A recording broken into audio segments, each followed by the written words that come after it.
Hi, welcome to our channel. And in this episode, we thought to share with you something we've done a couple of weeks or a bit more than a couple of weeks ago in our dojo during one of the classes. It's an exploration of practice with a jaw. And actually, we're moving step by step into a scenario where we are working with two attackers with a jaw. So something that is not very standard maybe in Aikido, in a basic Aikido training. And because we had a lot of fun doing this, so we thought we will share it with you as well. We will try to reproduce it here for the sake of the video. So enjoy watching.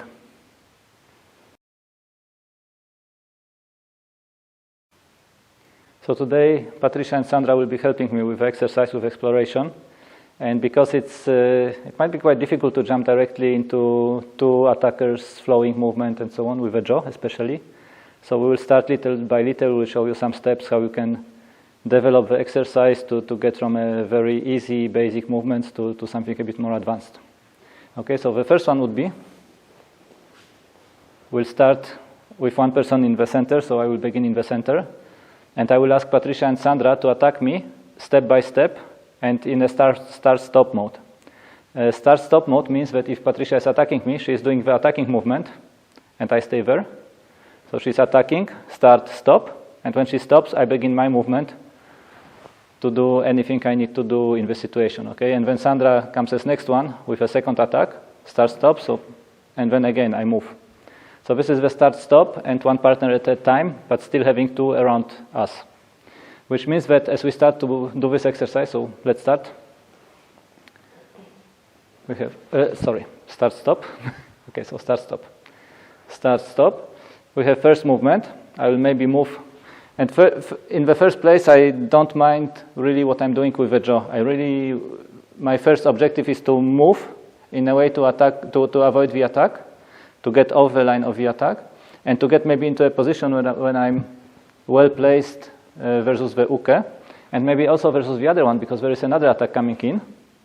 So now I have to move again somewhere where the next movement, the next attack for Patricia will be a bit more difficult. And if I move in, for example, here, now when Sandra is coming in, she will have a longer distance to cover. And maybe Patricia is being a bit in the way right now, okay? So I'm moving again. Now Patricia has to attack. Okay, start, stop. Maybe I enter between now, the two of them. Ski, I move again. And this exercise allows us to practice the spatial awareness and like finding the right place between the two attackers, where each next attack is a bit more difficult for the attacker coming in than if I was going directly against Patricia. Now Patricia is attacking, I'm right in front of her, right? And then I turn to Sandra and I place myself just in front of her for her attack. So this is not the best way of going. So I want to find the place where I'm in a good position versus one uke, and I'm making it more difficult for the other one to attack. Okay, and still without caring too much about the jaw, I hold it in my hand so I can get the feeling of moving around with the jaw, but I don't necessarily block, I don't necessarily counter the attacks. Okay, so this is the first level of exercise. Now for the second level of exercise, we will change roles. So now Patricia will be in the center receiving the attacks. And we are adding one element, which is being a bit more active with the jaw. So now we will be still attacking with Sandra in a start-stop mode. So we attack one by one and in a start-stop mode. And when Patricia, as she's moving, she will also try to include her jaw a little bit more in the movement in a way to block or to counter or to do something, to control a bit better with the jaw. Okay, so let's see how it works. We have the first attack coming in.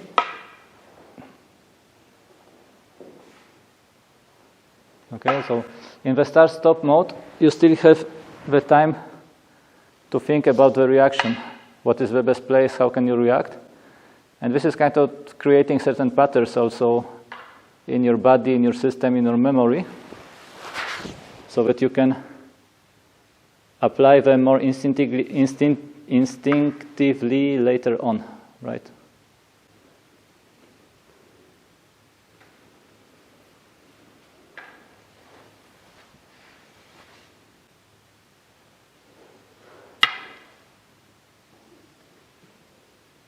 And the point is always about finding a good way, where to be, where to position yourself versus the two attackers. And maybe you want to go sometimes a little bit behind one of the attackers so that for the other one it's more difficult to get you. Here, for example, now Sandra has a bit longer distance and my jaw a little bit in the way. Now it's getting a bit tight here, so it's a bit more difficult for me to find a nice attack from this position.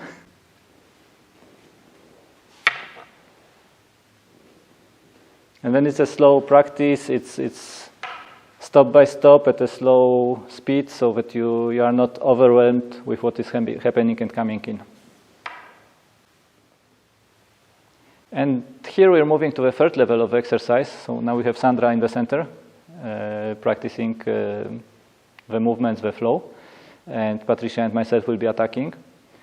At the third level, what we're adding is a fluid movement at the same time with the attacker. So it's not a start-stop mode anymore, but as one person is attacking, the uke jaw is directly moving with the attack and protecting himself.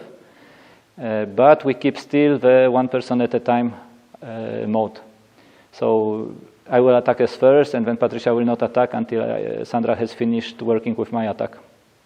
Okay, so let's try this.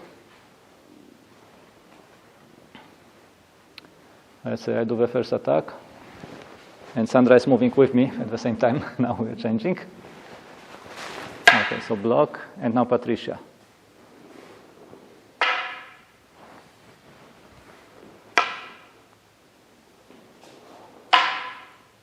And the idea is again trying to find the best place to be between the two attackers so that you can get yourself out of the most dangerous zone and control in a better way what is happening. Okay, so you can still pay attention to the speed because we can still move slowly. We don't need to rush at the moment. It's still a practice.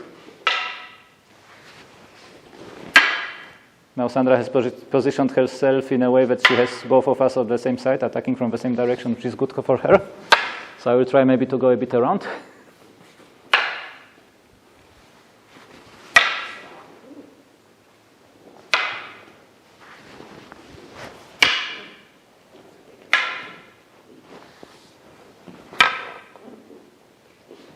And of course now it's getting a bit more challenging because you cannot wait for the end of the attack and have the time to think about it. But you just need to move with it at the same time. So anything that happens, you need to start moving with the attack, reacting more naturally, more instinctively, and you can profit from the base that you created during the previous level of the exercise. Now we will move to the last level for today of the practice for today's video. And actually, I will be receiving the attacks again, and I will ask Patricia and Sandra to attack me slowly, at least in the beginning, but both at the same time. They can go both at the same time, so there is no more waiting. It's becoming more natural, because when you have two attackers, normally they will not be waiting one for the other to finish, but they will most of the time they will come at the same time, and then you need to deal with both of them. So this is increasing the level of challenge for your system to cope with it, to position yourself immediately and without thinking too much, okay?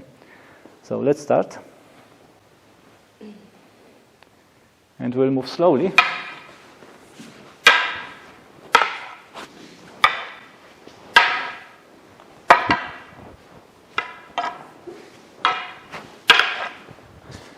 And I said slowly, it still seems a bit fast right now, but okay, let's go with this. And actually what you can see is that at a certain moment you can start countering.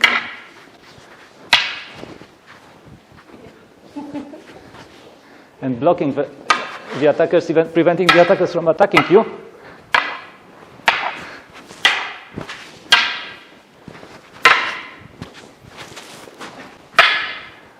I got almost hit on the knee, but it's a bit of fun because actually you need to really pay attention to both of them. And, sorry, move fast. Oops, sorry. And I'm getting too aggressive now. I started hitting the fingers. But when the speed increases, it gets a bit dangerous. It can get a bit dangerous. So if you're not used to this kind of practice, start slowly. Yeah, it was accelerating a bit over time. When we were finishing, it was a bit faster than when we were starting. Maybe. I don't know how you feel, but I find this exercise very cool. Yes. It brings a lot of fun. And you cannot avoid everything. So clearly, if you have two attackers coming at the same time, you need to be careful. You need to be in the moment, open to anything that happens, open to being hit, sometimes a little bit. We practice with a low energy, so we try not to strike hard and kill the other one or break some bones. But it becomes more challenging, and I think it's an interesting way also to practice your awareness of the space, of what is happening around you, and how you work with the jaw. So let us know if you do similar things in your practice, or if you will start doing it now as you have seen it from our side. And see you again in another video.